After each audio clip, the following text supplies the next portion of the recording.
I'm back with Orphan, continuing chapter 24, continuing with Pia. The next morning, after Pia told Dr. Hudson everything, he said he'd take her to her family old apartment on the next day off, which was the following week, as long as the numbers of report flu cases kept steadily dropping.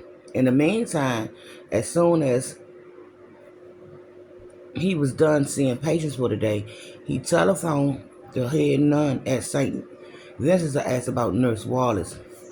It would take him a few days, but he'd also make phone calls and send telegrams about her brothers to every doctor he knew, the rest of the orphanage in the city, and the head of the hospitals too. He warned her he might not find any answers, but promised he'd try his best. And to hear that was all that mattered. Finally, someone of importance was listening. Someone was willing to help. Finally, she had hope. Her only regret was not confining the Hudson sooner. That night, when Dr. Hudson took his chair at the head of the dinner table, it was all Pia could do to sit still. She fidgeted with the silverware and fussed with the napkins in her lap, wishing she were brave enough to ask if he talked to Mother Joe yet. The telephone was in his office, and she had no way of knowing if he called her like he promised, but she didn't want to appear pushy or ungrateful. The only thing she could do was hope Mrs. Hudson's um was sorry y'all was anxious to hear if he'd spoken to her too. Move, Pop, move! While the corn fritters and a veal loaf were passed around the table, and Mrs. Hudson cut her husband meat, Pia felt like she might jump out of her skin. After everyone's place was filled, Mrs. Hudson sat down in the chair, put her napkin on her lap, and started feeding Elizabeth. Pia stared at her, mentally willing her to ask her husband if she has made a phone call. Finally, Mrs. Hudson said, "Did you have a chance to call St. Vincent's, dear?" Dr. Hudson nodded chewily. "Yes, I spoke to Mother Joe." Pia threw things of clothes around the meat she was swallowing. She put down her fork and knife and picked up her napkin and wiped her mouth. "Does she know Nurse Wallace?" Mrs. Hudson said. He nodded again. "She said she was a saint. Couldn't sing her praises high enough." "Move!" Said she helped more orphans in recent months than she could remember anyone doing, both babies and older children. P and Miss Hudson exchanged a knowing glance. They only told Dr. Hudson that Nurse Wallace might know something about Ollie and Max, not about their other suspicions. Mrs. Hudson planned to tell him, but not yet. Not until she saw how much he could find out. Did Mother Joe know what Nurse Wallace bringing? Did Mother Joe know about Nurse Wallace bringing Cooper here? Mrs. Hudson said, "No, I didn't tell her anything about him. Why would I? I was just wondering if Nurse Wallace asked Mother Joe if they had room for him at St. Vincent's." Mrs. Hudson said. She looked nervously at Peter, realized she almost told him more than she planned, then quickly asked him another question. "What about Nurse Wallace's address? Does Mother Joe has it?" Dr. Hudson shook his head. "They don't keep information like that on non-staff members. It's not like she's on a payroll or anything." "Excuse me, sir," Pia said, "but did Mother Joe know if Nurse Wallace had visited the orphanage recently?" She said she hasn't seen her in about a week, but I asked her to get her address if she stopped again and give me a call when she did. "What about the hospitals?" Mrs. Hudson said. Would anyone know Would anyone there know how to find her?" "Maybe, maybe not," Dr. Hudson said. "During the epidemic, any able-bodied woman with or without nursing experience was called on to help, which means a lot of untrained women joined the nursing rank. Some continued to practice, others didn't. Some went to work for hospitals or doctors. Some went to work on their own, visiting needy families. So there's no way of knowing if she ever worked at the hospital or not. But she had a uniform on, sir," Pia said. "Someone must know who she is." "I checked with the Red Cross," Dr. Hudson said. "Did you ask Mother Joe if she knew anything about Pia's brothers?" Mrs. Hudson said. Yes, she didn't remember taking the twins after the first break, either boys or girls, but she also admitted their record keeping was disorderly at best, especially during the first month of the epidemic. So there's still a chance my brothers might have gone through St. Vincent's, Pierre said, or any other orphanage or poorhouse in the city. Dr. Hudson said, when I told Mother Joe we were looking for two baby boys, she said thousands of children were orphaned by the flu.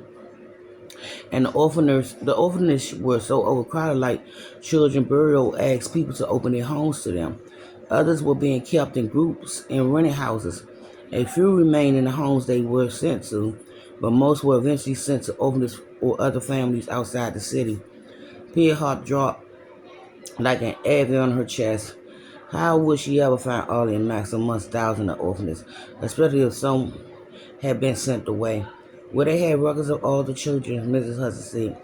Possibly, Dr. Hudson said, but certainly a good number of them fell through the cracks. Pia pushed the food around on her table. What little appetite she had gone. The situation seemed hopeless, and no matter how painful it was, even if she was right about Nurse Wallace, even if they could find her, even if they could search the names of all the children orphaned by the flu, she needed to remember there was still a chance Ollie and Max might not have survived being left in the cubby in the first place.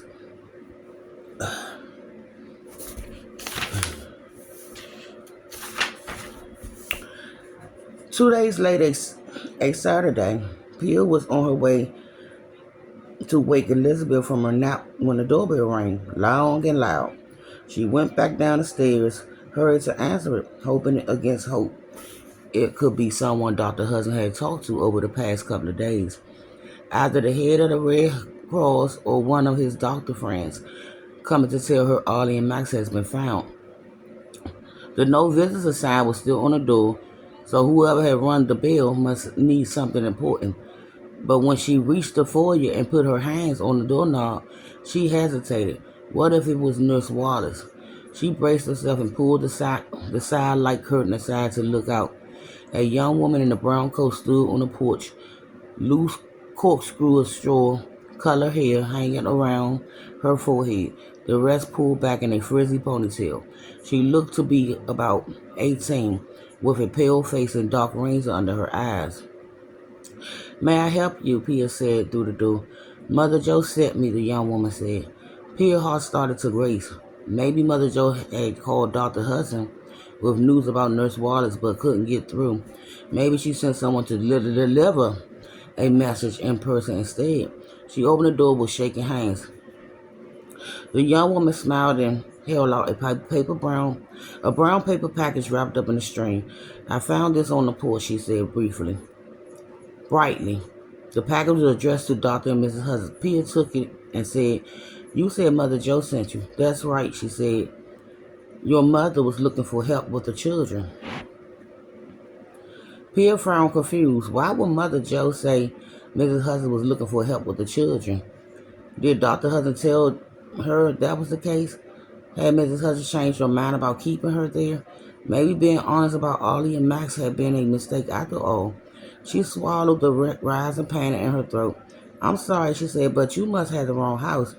Then why did you take the package? The young woman pointed at the name on the letterbox. It says this is the home of Dr. and Mrs. Hudson. Before Pia could respond, Mrs. Hudson came into the foyer behind her, wiping her hands on her apron. Who's there? She said. Is it Nurse Wallace? Pia stepped aside so Mrs. Hudson could see who she was. Her heart in her throat. Will she be surprised to see the girl, or did she know she was coming? When Mrs. Hudson saw her, she stopped halfway across the foyer, her forehead lining with concern. What can I do for you, miss? Good day, Mrs. Hudson, the young woman said. It's a pleasure to meet you. My name is Rebecca Stillman. Mother Joe sent me. She said you might need help around the house. Mrs. Hudson shook her head. I'm sorry, but there must be some mistake. I'm not employing anyone right now. Pia showed a loosening relief. They weren't getting rid of her after all. But I can do anything, ma'am. Rebecca said. I'm good at cleaning, cooking, gardening, taking care of children, whatever you might need. I don't need anything, Mrs. Hudson said. And I have someone to take care of the children. Perhaps you could come back again in the spring when the garden needs planting. Please, ma'am, Rebecca said, her chin suddenly trembling, and she looked ready to cry. I'm begging you, just give me a chance. I don't need room and board or anything troublesome like that. I have a place to stay. I just need a little money to take care of my son. She wiped her flooded eyes. He's fresh born, just a few weeks old, and if I don't find work soon, they'll take him from me. Oh dear, Mrs. Hudson said, how dreadful. You look at Pia. She looked at Pia, her brows knitted, then directed her attention back to Rebecca. I wish I could help you, but I truly do. But I can't allow just anyone into our home, not with the flu still making the rounds. I understand completely, ma'am, but you don't have to worry about me. I'm healthy as a horse and honest, too. You might be today, Mrs. Hudson, but who knows? Mrs. Hudson said, but who knows what might happen down the road. I beg your pardon, ma'am, but I already had the flu last year when I was in New York. The doctor said I got over it faster than anyone had ever seen. Been strong and well ever since. Mrs. Hudson studied Rebecca, nervously looking her up and down and fingering the face on her collar, clearly torn between worry and wanting to help. Well, I certainly wouldn't want you to lose your baby. Please, ma'am, Rebecca said, if you have me, I promise I won't be sorry. You won't be sorry. Mother Joe told me to tell you so. Mrs. Hudson pressed her lips together, thinking. She smoothed the front of her apron and fidgeted with the collar again. Rebecca glanced at Pia hopefully as if she could help. Finally, Mrs. Hudson said, do you know how to iron and do laundry? Rebecca brightened up. Yes, ma'am, I sure do. Well, all right, Mrs. Hudson said. Can you come for a few hours in the morning then? Monday is normally laundry day, but with 4 children, we can hardly keep up. Perhaps you can start tomorrow morning around 8. Rebecca clasped her hands together under her chin. Her eyes glistened with gratitude. Yes, ma'am, of course. All right, Mrs. Hudson said. We'll try that for a few days and see how it goes. Thank you so much, ma'am, Rebecca said. I can't manage. I can't begin to tell you how much this means to me and my boy. You're welcome, Mrs. Hudson said. We'll see you tomorrow then. Yes, ma'am, Rebecca said. I'll be here at 8 sharp. She moved backwards across the porch, pumping her clasped hands up and down. Thank you again, ma'am. You won't regret it, I swear. Then she hurried down the steps and disappeared along the sidewalk. When she was gone, Pia closed the door and gave a package to Mrs. Hudson. She found this on the porch, she said. Mrs. Hudson took the package, gazing at Pia with dreadful eyes. Do you think I did the right thing? She said. Pia shrugged. I had no idea, ma'am, she said. While it was no surprise that Mrs. Hudson would help a mother keep her child, Pia didn't care one way or another. If she hired Rebecca, in truth, it would be nice to see and talk to someone new. At the same time, she wondered why Mother Joe had sent Rebecca to the Hudsons, of all places. But one thing for sure, we certainly need help with the laundry. And I'll be back soon.